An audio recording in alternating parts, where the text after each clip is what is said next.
Akureyrarvöku hefur skapast hefð fyrir því að hverfisnefndir bæjarins skipuleggi svokallaðar lautarferðir. Á laugardaginn verður íbúum boðið að hittast í hverfinum sínum og gera sig glaðan dag saman. Í ár verða lautarferðirnar haldnar í 6 hverfum bæjarins og hvert hefur sinn stíl. Sums staðar verður boðið upp á grill og hoppukastala á meðan grjónagrautur og gamaldags leikir skipa stóran sess annar staðar. Þá verður unga kynslóðin hvött til að hanna og teikna sitt draumahverfi og verður afraksturinn efni í myndasýningu í Rósenborg. Íbúar Oddeyrar munu hittast á Eiðsvelli við Glerárgötu. Hjalti, hvað verður að vera hérna á Eiðsvelli á laugardaginn?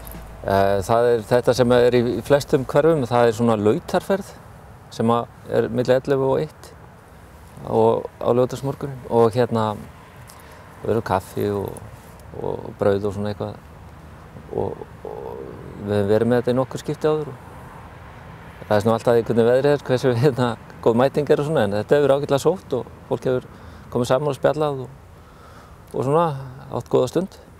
Og hvernig hefur mætingi verið síðustu ár? Hún hefur bara verið fín. Þetta fer þetta svolítið eftir veðri en við hefum verið býsna heppin með það undanfarin ár. Við erum með fína aðstöðu hérna á Eiðsvellinum.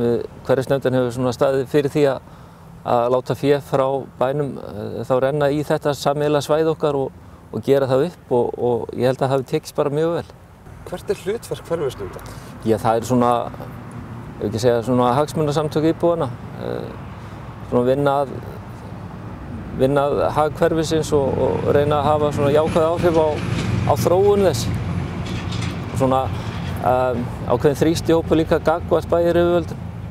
Við höfum veitt viðurkenningar fyrir það sem vel hefur verið gert, þar sem fólk hefur sýnt svona frumkvæði í umgengni og uppgerð húsa og þess háttar. Og þessi eining hverfið, þessi hverfiseining hérna á Akureyri, heldurðu að finnst þér það vera öflug eining? Það er örugglega misjafnt svona frá einu hverfi til annars.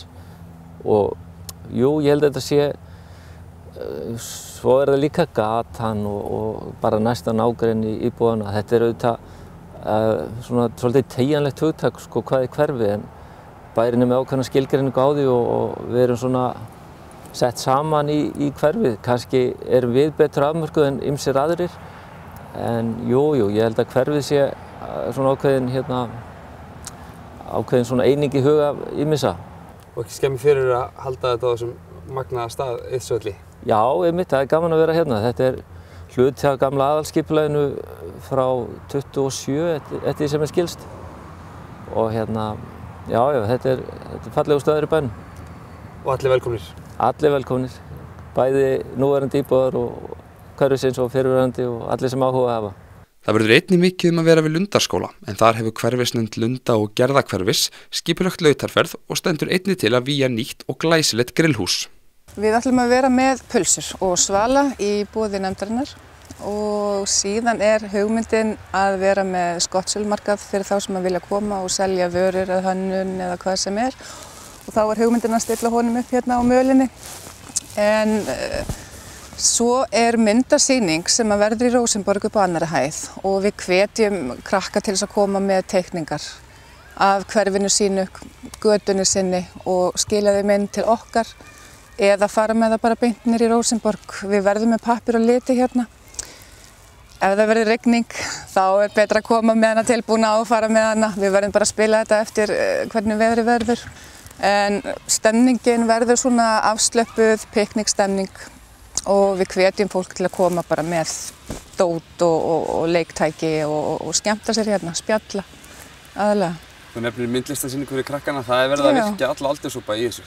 Já, bara og þess vegna fullorðna líka og að gera að taka þátt og virkja krakkana til þess að hugsa sko hvað er hverfi.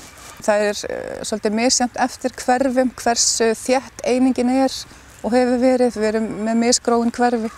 Hérna það er svolítið dreift og þannig að við vorum að vonast til þess að grillhúsið mynda ákveðna miðju til þess að taka fólk, bjóða því svona vettvang til þess að mætast og hittast. Ef það eru afmæli, við erum með fótboltamót hérna, grillhúsið getur nýst bæði skólanum og bara er opið fyrir alla. Marta bindur vonir við að nýtt grillhús komi til með að sameina íbúa hverfisins. Þetta byrjaði þegar hverfisnefndirnar fóru að fá fjármagn og þá þurfti náttúrulega að fjárfesta. Þetta er budget sem er bara innan ársins, ekki hægt að færa og hún kviknaði á fundi hjá skólastjóra, Lundarskóla, og það hefur tekið rúm 2 ár að koma þessu þannig að það er loksins komið upp hérna. Það er kærkomið að þessi komið upp og hægt að vígja það á Akureyri, það er vel við hæfi. Bara æðislegt. Við ætlum að gera það fyrr en þetta hefur tekið sinn tíma og bara yndislegt að hafa þennan vettvang loksins.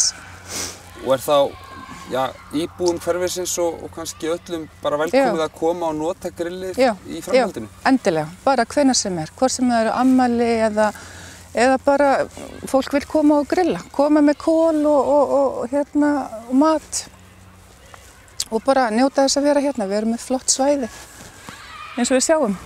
Og svo bara hvetjum alla til að koma á laugardaginn, ef það verður rigning þá klæðir fólk sig bara eftir veðri? Klæðar sig eftir veðri og allavega mæta. Þetta er á milli 11 og 1 og við verðum hérna og bara vonumst til þess að það verði afslöppuð stemning. Góða skemmtun. Takk.